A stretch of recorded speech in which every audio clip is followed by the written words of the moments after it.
people really want to see Aishwarya on your podcast. I would want to take it out of the family. I think that would be a lot more interesting to see and talk to people who are, doing different things in their lives. Domestic violence or legal awareness or, women's health. And these are things that I was continuously told that I was too young to be talking about, or I hadn't experienced it, so why am I speaking on a particular topic? While we create safe spaces for women, I think it's equally important to do that for men. I think it's important to have spaces where men can be vulnerable and emotional and honest about their feelings.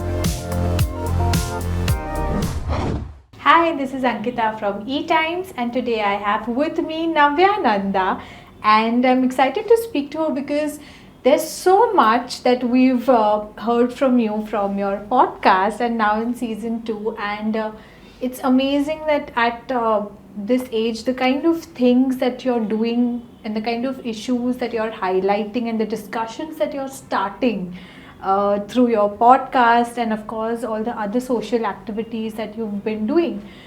But what is the best feedback that you've got so far? On the podcast? Yeah, especially this season 2, which is ongoing right now.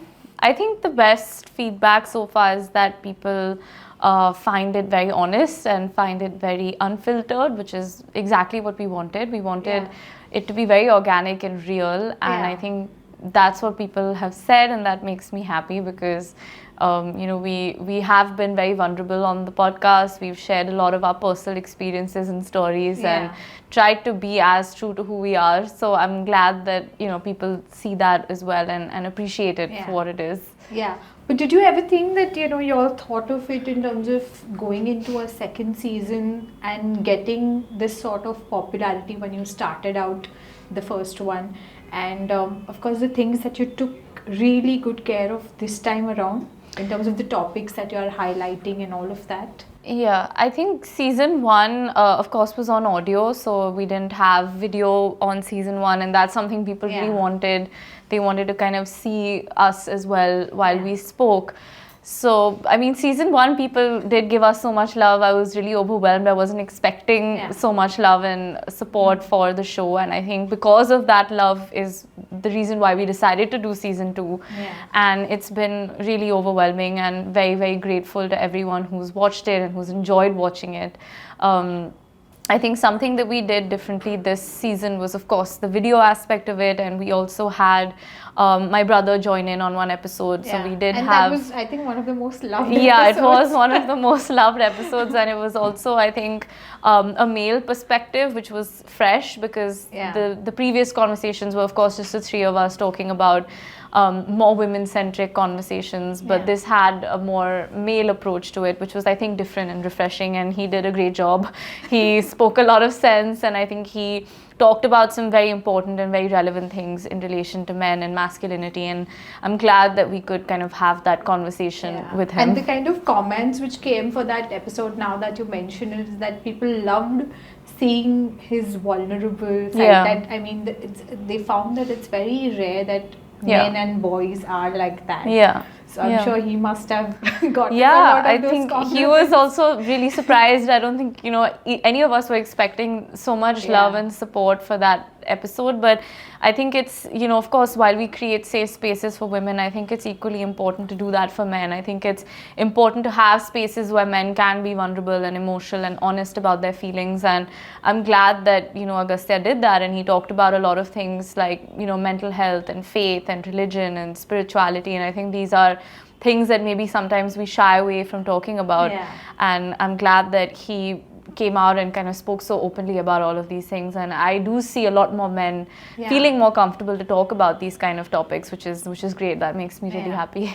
Navya, it's so wonderful that despite coming from the background that you have and being a legend's granddaughter, it's so amazing that you've carved your own individuality and niche over the last few years.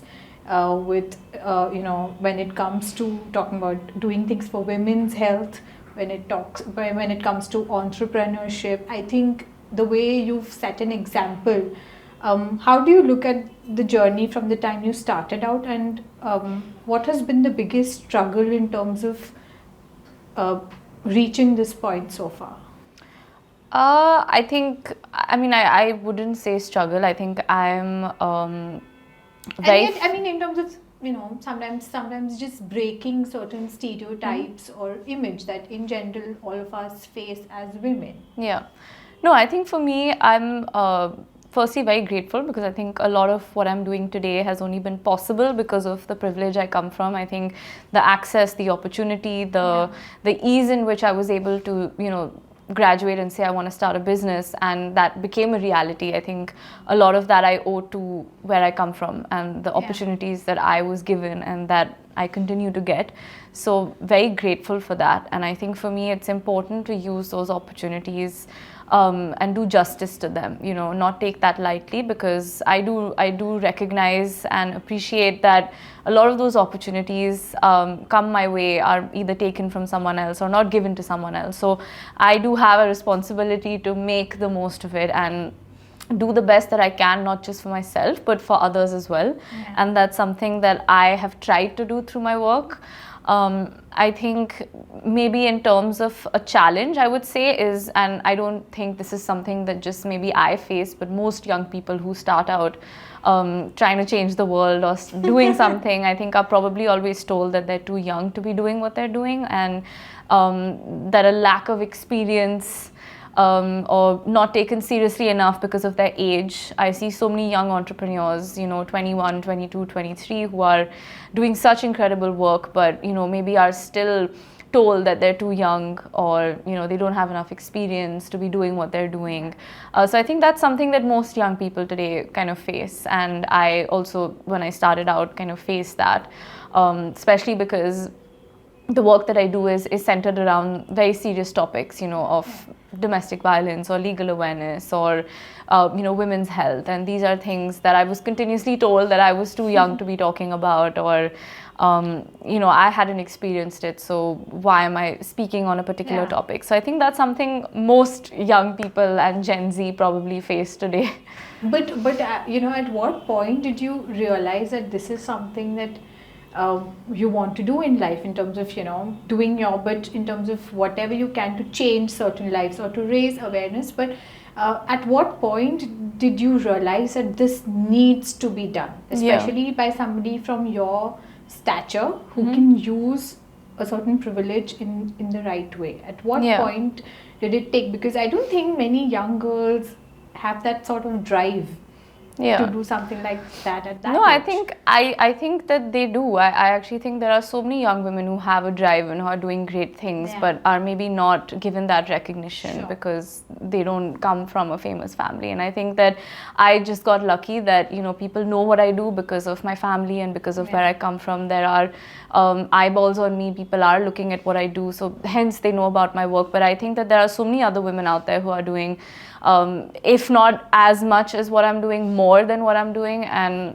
maybe don't get that same level of recognition or eyeballs. And that's a personal goal of mine, is through our work as well, how can we give those women the recognition and appreciation that they deserve for all the work that they're doing. And I think that when we talk about gender equality and women empowerment, it's not something that just one person can do. It's a community effort. It's something that we all have to kind of come together to do. And I'm glad that I'm just kind of playing my part in doing that. But was there a certain influence or certain experiences which led you to thinking that, okay, no, this is something which is an aim for me in life? Because I think there's so much that we see around us in society, in the world. There's so many things we hear. There are so many things that we personally experience that we feel, okay, we need to change this, so we need to do something about it. And I think that growing up, of course, there were so many things that I saw around me that I felt weren't right or that needed to be changed, and hence starting something that could help make that change. But I also think that just in general, it's something that every person is responsible for, right? As a citizen of the country, it's our responsibility to do something for the country we live in and the people that we live with. So I think I'm also just playing my role as an Indian and as a person who wants to just leave society a better place than I found it. And I don't think that it has anything to do with my background. I think even if I didn't come from privilege, if I didn't come from the family that I came from, I would still be doing something in this field, and it might be harder for me to do it because I wouldn't have had the ease and the access, but I would still be doing what I do because it's got nothing to do with where I come from. I think it's just me as a person. So no matter where I was born, I would probably still be doing exactly what I'm doing now. And it really intrigues me to know that the topics that you choosing for the podcast, does it also come from a very personal sort of resonating with it, or carefully picking those things, and what is it that we can expect? I think 2 more episodes are left, and then of course from season 3 which people are waiting for. I mean, a lot of the conversations are, like you said, I think it's things that I'm genuinely curious about as a young woman today. These are conversations that I want to have with my mom and my nani. I want their opinion on it. I want to know what they think. I also think that they're very relevant in today's context. I think these are conversations young people are having, and it's important to have them more openly and have them with other people so that we can continue this stream of. I love that idea of 3 generations coming together and telling their side of the story, because it's there's so much to learn. There is so much to learn from their experiences. There's so much that I have taken from things that they have said to me on the podcast, and I think that it's great that we could have that conversation. It's a very special thing to sit down with your mom and your grandmother and have a conversation about these things, and I hope that people in their lives take some time out to do that, because there's so much you can learn from them, and there's so much that you can take away from their life. Yeah. Okay. For that, I'm going to ask one question which everybody in the comments is asking, that people really want to see Aishwarya on your podcast. Is that ever going to happen?